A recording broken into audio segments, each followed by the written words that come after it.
Hello दोस्तों, मैं अंकुर शुक्ला एक बार फिर से आपके सामने आ चुका हूं। जो पृष्ठीय क्षेत्रफल वाला जो चैप्टर है, जो सबसे ज्यादा कठिन लगता है बच्चों को, उसी चैप्टर में जो सबसे मेन चीज है भाई, कठिन इसलिए लगता है क्योंकि हमें फार्मूला नहीं याद होते। अगर आप लोग को फार्मूला इसमें के याद हो जाए तो मानो चैप्टर आसान हो जाए। सबसे सुन लो पहली बात, इसमें के फार्मूला याद कर लो। ये चैप्टर में कहानियां लिखी रहती, कहानी समझाओ, फार्मूला लिखो, वैल्यू दी है, बस वैल्यू में रख के गुणा भाग करना है। अब सबसे बड़ी दिक्कत ये कि अगर ये फार्मूला नहीं याद तो वही क्वेश्चन कठिन लगने लगता है। तो सबसे पहले आज एक बार जितने भी फार्मूले ध्यान से देख लो।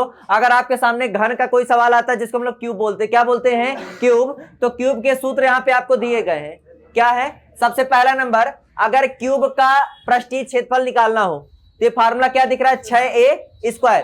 अगर क्यूब का, घन का अगर हमें क्या निकालना हो पृष्ठीय क्षेत्रफल, तो 6a²। क्या लिखा है? 6a²। अब देखो, ये आपको यहाँ पे जो a दिख रहा है, इस a का मतलब होता है साइड। साइड का मतलब क्या है? इस चैप्टर को पढ़ने के लिए सबसे पहले सूत्र समझ लो। ये चैप्टर सबसे आसान है। आसान इसलिए है क्योंकि इसमें खाली सूत्र और वैल्यू, मेन दो चीजें।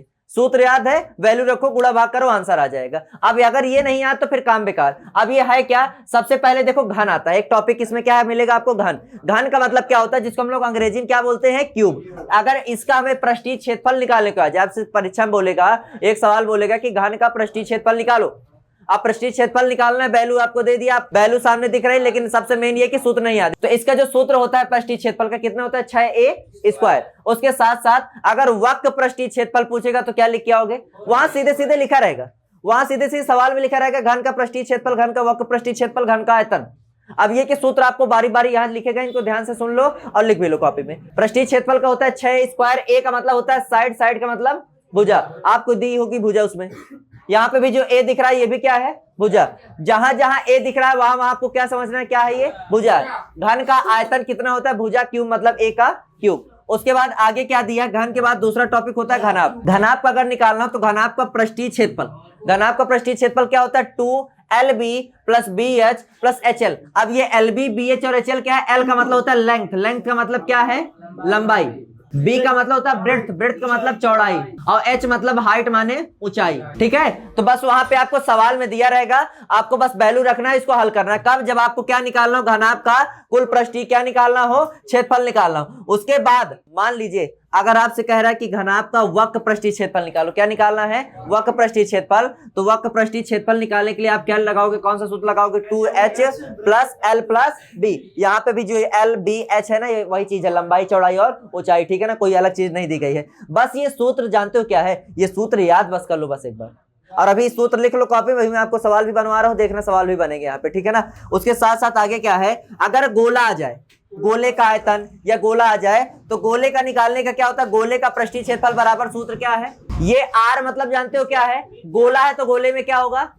त्रिज्या। गोले का मतलब क्या बोलते हैं? वृत्त बोलते हैं, त्रिज्या। और पाई मतलब जानते हो, पाई की वैल्यू कितना होता है? 22/, और नीचे 4/3 कब? अगर इसी गोले का आयतन निकालने को कहते तो क्या निकालोगे? 4/3 πr³। इसको जल्दी से क्या है नोट कर लो कॉपी में, उसके बाद आगे लिखाते हैं। ध्यान से देखिएगा इधर, गोले के बाद अर्धगोला। अर्धगोला मतलब जो है अर्धगोले में सीधे सीधे क्या हो जाना? गोले का आधा हो जाना। तो वक्र पृष्ठीय क्षेत्रफल क्या होता है?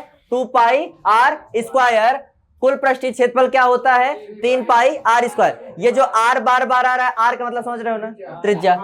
आयतन अब एक चीज सुन लो, 2/3 ये पाई, ये सब में फालतू परेशान नहीं होना है, खाली वैल्यू रखो, कैलकुलेशन करो बस।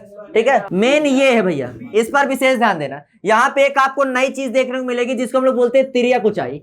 आप देखते हो कोई कोण है, कोण मतलब जैसे कि आप बर्थडे में टोपी लगाते हो, टेंट है, कोई भी है, तो कोण में देखो एक ये है ऊंचाई, और इसको हम लोग बोलते हैं तिरछी ऊंचाई। क्या बोलते हैं? तिरछी ऊंचाई।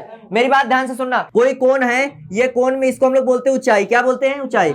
और ये वाली ऊंचाई कैसी है? तिरछी ऊंचाई। अगर हमें इस तिरछी ऊंचाई को निकालना है, जिसको हम लोग बोलते हैं तिर्यक ऊंचाई। क्या बोलते हैं? चाहे इधर का मान लो, चाहे इधर का मान लो, जिधर का हो। ठीक है ना, तिर्यक ऊंचाई मान, चाहे इधर का मान लो, चाहे इधर का मान लो। क्या निकालना है? तिर्यक ऊंचाई। तो तिर्यक ऊंचाई को हम लोग यहाँ पे प्रदर्शित करते हैं l से। कैसे प्रदर्शित करते हैं? l से। आप लोग अच्छी तरीके से जानते हो पाइथागोरस थ्योरम क्या होता है कि कर्ण का स्क्वायर बराबर लंब का स्क्वायर धन आधार का। देखो ये कर्ण है और कर्ण को यहाँ पे आप लोग क्या बोल रहे हो, यल, तो यल स्क्वायर, ठीक है। ऊंचाई को आप लोग किससे प्रदर्शित करते हो, एच से, तो क्या है कि स्क्वायर एच स्क्वायर। ऊंचाई मतलब लंब, आधार मतलब तुम्हारे यहाँ पे ये, और ये किसका काम करेगा, त्रिज्या का काम करेगा, किसका काम करेगा, त्रिज्या आर का, तो आर स्क्वायर। अब सुनो एल निकालना है, इसका स्क्वायर इधर क्या करोगे, ट्रांसफर करोगे, एल बराबर क्या हो जाएगा, H square plus R square, चाहे R square plus H square करो, चाहे H square plus R square करो, एल बराबर ये फार्मूला वही चीज लिखा हुआ है, ठीक है ना। उसके बाद वक्र पृष्ठीय क्षेत्रफल क्या होता है, पाई आर एल, पाई की वैल्यू 22/7, आर मतलब त्रिज्या, एल मतलब वही त्रिज्या को चाहिए, कुल पृष्ठीय क्षेत्रफल पाई आर एल प्लस आर, और आयतन होता है ये, इसको नोट कर लो। ये जितने भी फार्मूले हैं इन सभी फार्मूलों को तैयार कर लीजिए, इस चैप्टर से आने वाले सभी सवाल आप लोग के बन जाएंगे। Thank you, have a nice day.